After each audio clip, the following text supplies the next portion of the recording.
Hello everyone. So start करते हैं एक brand new topic that is hydrogen spectrum और रिलाइंग ऑफ द स्पेक्ट्रा। ठीक है, ये वाला स्टार्ट करते हैं। तो hydrogen spectrum consist of a bright lines in a dark background is known as hydrogen emission spectrum. तो मान लो मैंने क्या करा, मैंने एक हाइड्रोजन का एटम लिया। क्या लिया? हाइड्रोजन का एटम लिया और उसको क्या कर दिया, इसको इलेक्ट्रिकली न्यूट्रल कर दिया। क्या कर दिया मैंने? Electrically discharge. क्या करा मैंने? इलेक्ट्रिकली डिस्चार्ज कर दिया। ठीक है, अब मैंने इलेक्ट्रिकली जब इसको एटम को चार्ज करा तो ये रेडिएशन एमिट करेगा। क्या करेगा? रेडिएशन एमिट करेगा। जब ये रेडिएशन एमिट करेगा तो मैं इसके आगे प्रिज्म लगा दूंगा। तो प्रिज्म से क्या है, इसने क्या करा, एक कलर शो करा। ठीक है, जब इसने कलर शो करा तो हमने यहाँ कुछ एक डार्क लाइन सी वो रख दी। तो हमने देखा कि यहाँ पर क्या आ रहे हैं कि बीच बीच में क्या बन रहे थे, बीच बीच में कलर्स निकल रहे थे। ठीक है, कलर्स लाइन निकल रही थी। क्या निकल रही थी? कलर की लाइंस निकल रही थी। ठीक है, वही इसमें लिखा है कि hydrogen spectrum consist of a bright lines. ठीक है, ब्राइट लाइन क्या है? यानी कि colourful lines. Colourful line, hydrogen spectrum consist of a colourful line in a dark background. एक डार्क बैक, ये क्या था? डार्क बैकग्राउंड था, उस पे क्या थी? ब्राइट लाइंस हुई, is known as hydrogen emission spectrum. क्योंकि हमने यहाँ से क्या करा था, इलेक्ट्रॉन को एमिट किया था, इलेक्ट्रिकली डिस्चार्ज किया था। तो वो ये सीधा। अब इसमें क्या आएगा? Hydrogen spectrum in which we get dark lines on the bright background is known as absorption spectrum. ये था एमिशन स्पेक्ट्रम। अब आता है एब्जॉर्प्शन स्पेक्ट्रम। क्या आता है? Absorption spectrum. ये क्या होता है एब्जॉर्प्शन स्पेक्ट्रम? सिंपल सी बात है कि मान लो यहाँ पर एक ब्राइट लाइट पड़ती है, यानी कि एक वाइट लाइट पड़ती है। अगर वाइट लाइट, तो यहाँ पर आपको पता है, अगर यहाँ पर मैं कुछ भी चीज़ रखता हूँ तो यहाँ पर एक कलर निकलता है, that is VIBGYOR. VIBGYOR colour निकलता है। ठीक है, इतनी बात क्लियर है। पर मान लो मैं इस लाइन में कुछ गैस यानी कि कुछ ना कुछ एक तरह का क्या कर दूँ, कुछ मीडियम डाल देता हूँ इसमें, कुछ भी मीडियम डाल देता हूँ, गैस हुआ कुछ भी हुआ, और यहाँ से जो लाइट निकल के गई तो मैंने देखा जब भी ये इस पे पड़ी तो बीच बीच में एक डार्क सर्कल बनने लगे। कलर तो बन रहे थे, विबग्योर था, विबग्योर था, पर बीच बीच में डार्क सर्कल बनने लगे, डार्क सर्कल इस तरीके का। उसको हम कहते हैं एब्जॉर्प्शन स्पेक्ट्रम। क्योंकि hydrogen spectrum in which we get, हमें क्या मिलता है? डार्क लाइंस मिलती है। ब्राइट यानी कलरफुल लाइन में बैकग्राउंड में हमें क्या मिलता है? डार्क लाइंस मिलते हैं। उसको हम क्या कहते हैं? ये कहते हैं। इतनी बात क्लियर है। अब बात करते हैं कि formula of wave number of radiation. यानी कि अब जो रेडिएशन आ रही है उसके कुछ ना कुछ वेव होगी, डेट इज इस प्रकार से कुछ ना कुछ वेव होगी। ठीक है, डेट इज 1 2 3, कुछ ना कुछ वेव होगी। तो उस वेव के नंबर को निकालने के लिए, वेव नंबर ऑफ रेडिएशन, ठीक है, यानी कि अब ये रेडिएशन कैसे आ रही है, ये रेडिएशन कैसे आ रही है? ठीक है, ये रेडिएशन कैसे आ रही है? जब इलेक्ट्रॉन का चेंज हो रहा होगा, क्या हो रहा होगा? इलेक्ट्रॉन का चेंज हो रहा होगा, जैसे वो 1 ऑर्बिट से 2 ऑर्बिट में जा रहा होगा, 2 ऑर्बिट से 3 में आ जाएगा, या 3 से 1 ऑर्बिट में आ रहा होगा। तो कहने का मतलब क्या है कि ये क्यों हो रहा है? ये जो आप देख रहे हो कि हाइड्रोजन स्पेक्ट्रम हो रहा है, ठीक है, हमने यहाँ इलेक्ट्रिकली न्यूट्रल कर दिया था तो आपने देखा था कलरफुल लाइंस बीच बीच में आ रही थी। ये ऐसा क्यों हो रहा था? क्योंकि इसमें जो रेडिएशन निकल रहा है वो क्यों निकल रहा है? क्योंकि इलेक्ट्रॉन का ऑर्बिट में चेंज हो रहा है, इलेक्ट्रॉन का ऑर्बिट में चेंज हो रहा है।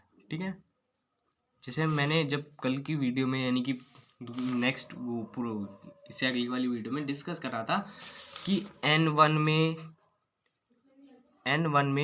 N2 में जो वो रहता है, एनर्जी लेवल रहता है वो ज़्यादा रहता है N1 से। ठीक है, ये बात करी थी। तो जब भी इलेक्ट्रॉन 1 से 2 की तरफ जाता है या 2 से 1 की तरफ जाता है तो रेडिएशन एमिट होता है। क्या होता है? रेडिएशन एमिट होता है। उसी रेडिएशन को निकालने के लिए अलग अलग सीरीज बनाएंगे। जैसे कि मान लो कोई इलेक्ट्रॉन 1 से 2 की जा रहा होगा तो वो लाइमन सीरीज होगी, कोई मान लो 2 से 3 में जा रहा होगा तो बाल्मर सीरीज होगी। तो ऐसे कई प्रकार के सीरीज बनाए गए, ऐसे कई प्रकार के सीरीज बनाए गए। ठीक है, क्या बनाए गए? सीरीज बनाए गए। फिर से बता रहा हूँ कि हमने जब देखा तो इसमें क्या होता है, रेडिएशन एमिट हुई, ये रेडिएशन एमिट हुई होगी। ये क्यों हुई है रेडिएशन एमिट, जो हमने करा है वो हुआ है इलेक्ट्रॉन के ऑर्बिट के चेंज की वजह से, इलेक्ट्रॉन के ऑर्बिट के चेंज की वजह से। तो कई कई साइंटिस्ट आए थे जिन्होंने अपने अपनी सीरीज बनाई। जैसे अगर मैं लाइमन सीरीज की बात करूं तो लाइमन सीरीज कहते हैं when electron jump to first orbit से कहीं भी फ्रॉम एनी ऑर्बिट पर जाकर वो हो जाए। यानी कि देखो पहले तो मैं बता दूं, इसने एक फॉर्मूला दिया था कि mu equal to 1/λ equal to R. R क्या है हमारा, रेडबर्ग सेल है, रेडबर्ग कांस्टेंट होता है, रेडबर्ग कांस्टेंट होता है जिसकी वैल्यू 1.0.97 इंटू 10⁻৯७, इसको लगभग लगभग 10⁻7 मीटर इनवर्स भी लिखा जाता है। ठीक है, ये होता है। और N1 क्या होता है, फाइनल सेल, N2 होता है इनिशियल सेल। ठीक है, अब लाइमन सीरीज क्या होती है, कोई भी इलेक्ट्रॉन, ठीक है, मान लो ये है न्यूक्लियस, ये क्या है n इक्वल टू 1, यहाँ पर कोई इलेक्ट्रॉन होगा, यहाँ पर n इक्वल टू 2 है, यहाँ पर कोई इलेक्ट्रॉन हो। अब ये इलेक्ट्रॉन जा कर के इधर की तरफ शिफ्ट हो जाए, या इधर की तरफ नहीं तो n इक्वल टू 3 की तरफ जाके शिफ्ट हो जाए, यानी कि electron jump to first orbit from any orbit. यानी कि अब आपको पता है कि इनिशियल इसमें क्या होगा, फाइनल क्या होगा, तो फाइनल क्या होगा, n इक्वल 1 होगा, n2 2 3 4 5 6 इन्फिनिटी होगा। बात को समझो इस चीज को। ये क्या कर रहा है कि ये पहले ऑर्बिट से निकल के किसी भी ऑर्बिट में जाके वो हो जाएगा, एंटर हो जाएगा।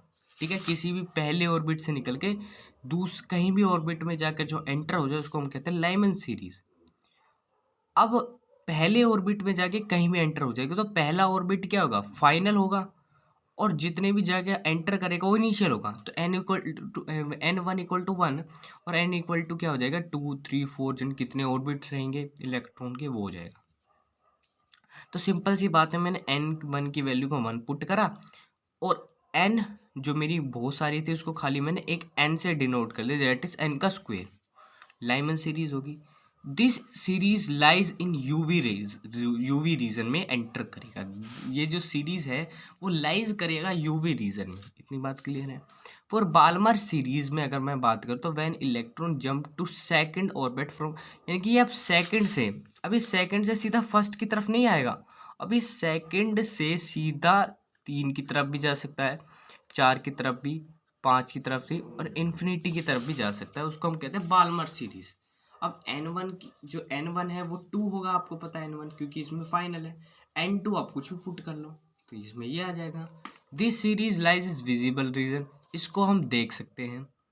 बात करें फॉर पास्ट टेंस सीरीज, इसमें थर्ड से कहीं भी जा सकता है, यानी कि थर्ड से सेकंड या फर्स्ट में नहीं आ सकता, ये सीधा थर्ड से फोर्थ में जा सकता है, थर्ड से फिफ्थ में जा सकता है, थर्ड से सिक्स्थ में जा सकता है, कहीं भी जा सकता है, इसकी मर्जी है। तो मैंने यहाँ बोल वो वैल्यू पुट कर दी 3 स्क्वायर यहाँ पर। फिर आती है आपकी एक और for Brackett region, for a Brackett region. इसमें क्या होगा कि फोर्थ ऑर्बिट से कहीं भी जा सकता है, ऐसे चलता चलता आपका कहाँ पर रुकेगा, पी फंड सीरीज में रुकेगा। ठीक है, ये बात क्लियर है। अब कुछ रिप्रेजेंटेशन देख लेते हैं, रिप्रेजेंटेशन कैसी लग रही है आपको। देखो इसमें मैंने क्या करा है, सॉरी एवरीवन, इसमें एक मिस्टेक मेरे से क्या हो गई थी कि मैं आपसे कह रहा था कि n1 से जाकर 2 में एंटर हो जाएगा या n1 से जाकर 3 में एंटर हो जाएगा, तो वो रॉन्ग, मतलब इंटरचेंज कर दो उस चीज़ को, मैंने गलत बता दिया था। मुझे बतानी थी कि कोई भी इन्फिनिटी से आकर के 1 में जा सकता है। फिर से मैं इसके बारे में बता देता हूँ कि लाइमन सीरीज़ क्या होती है और उसके बारे में क्या होता है। कन्फ्यूज़ मत होना, बिल्कुल कन्फ्यूज़ मत होना, इसमें मैंने उल्टा बता दिया था। लाइमन सीरीज़ में क्या होता है, देखो लाइमन सीरीज में अब मैंने आपसे ये बताया था कि n1 से जाकर कहीं भी एंटर हो जाएगा, 3 में एंटर हो जाएगा, 4 में एंटर हो जाएगा, तो वो गलत है। ये कहीं भी, ये जो 3 4 लग रहे हैं ना आपको, 3 4 जो ऑर्बिट के इलेक्ट्रॉन वो जाके n1 में एंटर हो जाएंगे, ये कहना चाहता था मैं। इसलिए n1 हमने फाइनल सेल रखी थी। जैसे कि मान लो 3 नंबर का जो ऑर्बिट है, यानी कि n इक्वल टू 3 जो है वो जाकर के n1 में एंटर हो जाएगा, इसको क्या कहेंगे हम, लाइमन सीरीज कहेंगे। ठीक है, या n3 का, n4 का कोई इलेक्ट्रॉन n1 में जाकर के उसको भी हम लाइमन सीरीज कहेंगे। n5 में जाकर के n1 में एंटर हो जाए उसको हम क्या कहेंगे, ये। तो आपको पता होगा ये क्या होगा, ये तो मेरा इनिशियल होगा ना, ये मेरा फाइनल होगा, क्योंकि भाई फाइनल में ही जाके तो ये एंटर हो रहा है। तो वही है, मैं तभी कंफ्यूज हो रहा था कि फाइनल तो ये होगा कि N1 हमारा क्या है, फाइनल सेल है। तो फाइनल सेल में मैं 1 को पुट करूंगा। यहाँ फाइनल सेल क्या है, 2 है, क्योंकि 2 में जाके एंटर होगा, ठीक है। थर्ड ऐसे कर करके सब में मैंने वर्ड्स उल्टा बता दिया था, रिवर्स बता दिया था, ठीक है। क्योंकि मैंने जब ये डायग्राम देखा तो मैंने ये देखा कि मेरा गलत है। अब देखो इस रिप्रेजेंटेशन से किस प्रकार से आपको पता चल रहा है, देखो ये देखो, कोई भी इलेक्ट्रॉन का ऑर्बिट जाकर के N1 में एंटर हो जाए उसको हम क्या कहते हैं, लाइमन सीरीज। देखो N2 से N1 में गया, लाइमन सीरीज। N3 से N1 में गया, लाइमन। 4 में, 1 से 5 से 1 में, और 6 से 1 में, और 7 से, यहाँ n=7 है, और 7 से जाकर 1 में एंटर हो उसको कहते हैं हम लाइमन सीरीज। इसको कहते हैं बाल्मर सीरीज। ये क्या हो रहा है कि ये 1 में एंटर नहीं कर रहा, देखो ये 1 जो है इसमें एंटर नहीं कर रहा, ये खाली 2 में एंटर कर रहा है, बाहर से आकर के 2 में एंटर हो रहा है, ठीक है। ऐसे इसमें यहाँ 2 में एंटर नहीं हो रहा, यहाँ पर n=2 है, यहाँ पर n=1 है, तो इसमें एंटर नहीं हो रहा है, ये खाली थर्ड में रुक रहा है, यहाँ फोर्थ में रुक रहा है, या फिफ्थ में रुक रहा है। इसको हम कहते हैं पी फंड सीरीज, ठीक है। बस मैंने जस्ट उल्टा बता दिया था, इसमें कोई घबराने की बात नहीं है। बात करते हैं लिमिटेशन ऑफ बोर मॉडल, और इसके बाद हमारा टॉपिक होता है कंप्लीट। हम बात करते हैं न्यूमेरिकल्स के बारे में, हम डिस्कस करेंगे इसके बाद video. This model is applicable to a simple atom like hydrogen, यानी कि एक सिंपल एटम्स की ही बारे में डिस्कस करवाया था, जो कि अगर मैं सोच सकता हूँ तो वो है हाइड्रोजन, लाइक एज हाइड्रोजन, यानी कि उसे सिंपल एटम्स के बारे में ही डिस्कस किया था। It does not explain the structure of spectral lines, जो स्पेक्ट्रल लाइन्स लिखी थी उसने ढंग से उसके बारे में एक्सप्लेन नहीं करा था। देखो आपने कहा था ना, ये जो स्पेक्ट्रल लाइन्स लिख रहे हैं उसका तो कोई रिलेशन ही नहीं है इस लाइमन सीरीज से। तो बस यही था कि इसने कहीं से यानी कि एक्सप्लेन नहीं करा था। This model does not explain why orbit of electron are taken as circular whereas electrical orbit. इसने ये नहीं बताया था कि जो इलेक्ट्रॉन रिमूव करेंगे वो सर्कल की तरह मूव करेंगे, इलेप्टिकल की तरह मूव करेंगे। भाई इलेक्ट्रॉन तो भाई सर्कल की तरफ भी मूव कर सकता है और इलेप्टिकल की तरफ भी मूव कर सकता है, हमें थोड़ी नहीं पता, उसके बारे में इसने बताया नहीं। और board does not say anything about relative intensity of spectral lines, इसके बारे में भी ये रिलेटिव इंटेंसिटी के बारे में नहीं बता पाया था, ठीक है। तो इतनी लिमिटेशन है। इसके बाद हम स्टार्ट करते हैं इसके न्यूमेरिकल्स, और इसके बाद आज का होता है chapter complete. So thanks for watching guys, इस वीडियो को देखने के लिए थैंक यू सो मच।